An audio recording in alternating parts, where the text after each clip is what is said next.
فقری کر گئے رہنمائی،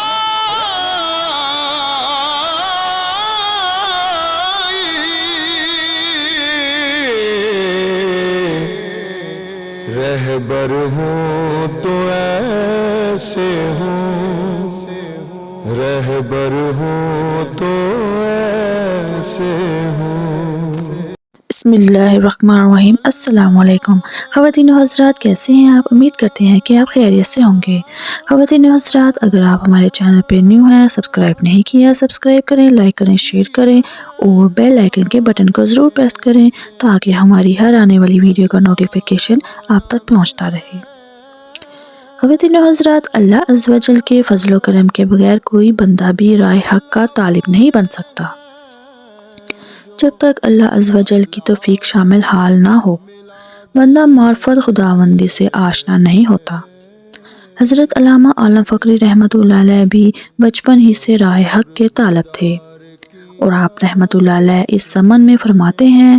جب میں اسلامیہ ہائی اسکول جانے لگا تو فارغ وقت میں دربار حضرت سید میرا حسین زنجانی رحمۃ اللہ علیہ چلا جاتا تھا اور وہاں قرآن مجید کی تلاوت میں مشغول رہتا تھا، اور میری طبیعت میں چونکہ سادگی تھی لہٰذا دربار پر کوئی شخص مجھے کوئی کام کہہ دیتا تو میں وہ کام کر دیتا تھا۔ چنانچہ دربار حضرت سید میرا حسین زنجانی رحمۃ اللہ علیہ پر بیٹھنے والے عمر رسیدہ لوگ مجھے نیک و تابعدار جاننے لگے تھے۔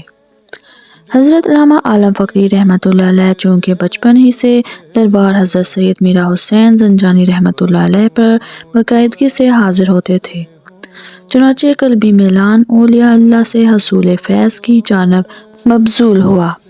آپ رحمۃ اللہ علیہ فرماتے ہیں، بچپن ہی سے چونکہ میں دربار حضرت سید میرا حسین زنجانی رحمۃ اللہ علیہ پر حاضر ہوتا تھا، چونکہ میرے دل میں یہ بات پیدا ہوئی کہ آج جن لوگوں کی قبور کو اللہ عز و جل نے مرجعگاہ خلائق بنایا ہے اور ان کی خانقاہیں فیض و برکات اور راہ ہدایت کا ذریعہ بنی ہوئی ہیں،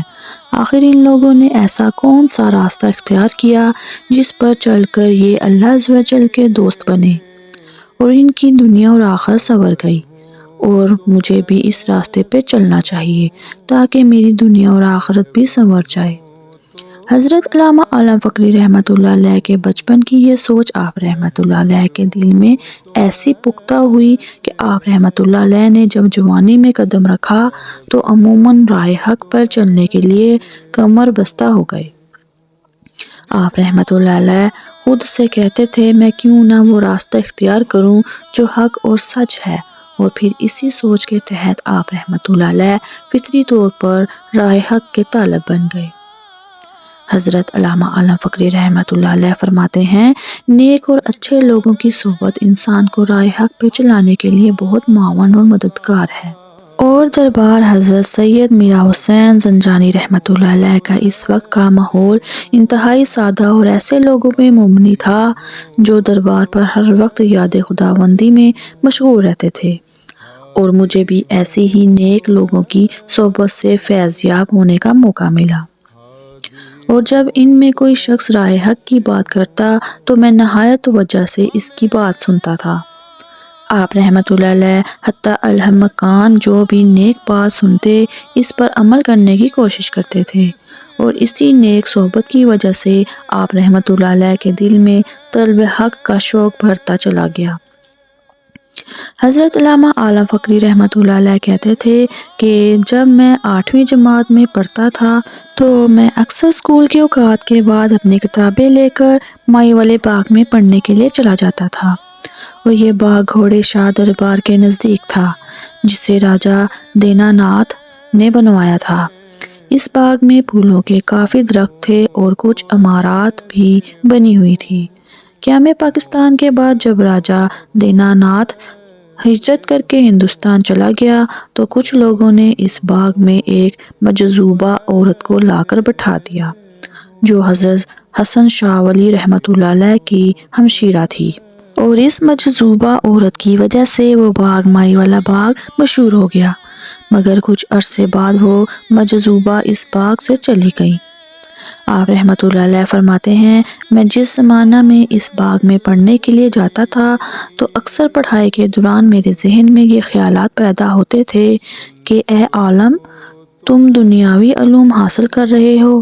مگر اپنی موت کو ضرور یاد رکھو، اور تم نے ایک دن اس دنیا سے جانا ہے، اور تم رائے حق کے لیے طالب بنو۔ چنانچہ یہی خیالات مجھے اللہ عز و جل کے نیک بندوں کے راستے کو اختیار کرنے سے غافل نہ ہونے دیتے تھے۔ حضرت علامہ عالم فقری رحمۃ اللہ علیہ کی جوانی میں دربار حضرت سید میرا حسین زنجانی رحمۃ اللہ علیہ کے قرب و جوار میں زیادہ آبادی نہ تھی اور چند مکان ہی تھے۔ ایک مرتبہ ایک شخص جو ریلوے کا ملازم تھا اور صوفیانہ شاعری کرتا تھا اور تصوف کے اسرار و رموز سے آگاہ تھا، وہ آپ رحمۃ اللہ علیہ کے محلہ میں رہائش پذیر ہوا۔ وہ شخص اپنے کلام میں صوفیانہ رموز کو بیان کرتا تھا اور کبھی کبھی دربار حضرت سید میرا حسین زنجانی رحمۃ اللہ علیہ پر اپنا کلام بھی سنایا کرتا تھا۔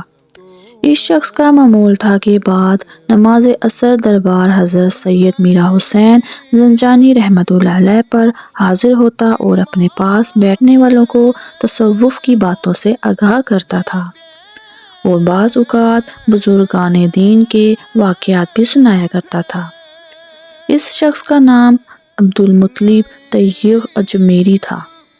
آپ رحمۃ اللہ علیہ اس شخص کی گفتگو سنا کرتے تھے اور اس کی گفتگو سننے سے آپ رحمۃ اللہ علیہ کے دل میں یہ بات راسخ ہو گئی کہ دین اسلام کی حقیقی تعلیمات پر عمل پیرا ہونے کا راستہ اولیاء اللہ ہی کا راستہ ہے۔ امید کرتی ہوں کہ آج کی ویڈیو آپ کو ضرور پسند آئی ہوگی، اور مزید عالم فقری رحمۃ اللہ علیہ کی معلومات کے لیے ہماری ویڈیو کے ساتھ جڑے رہیے گا۔ اللہ حافظ۔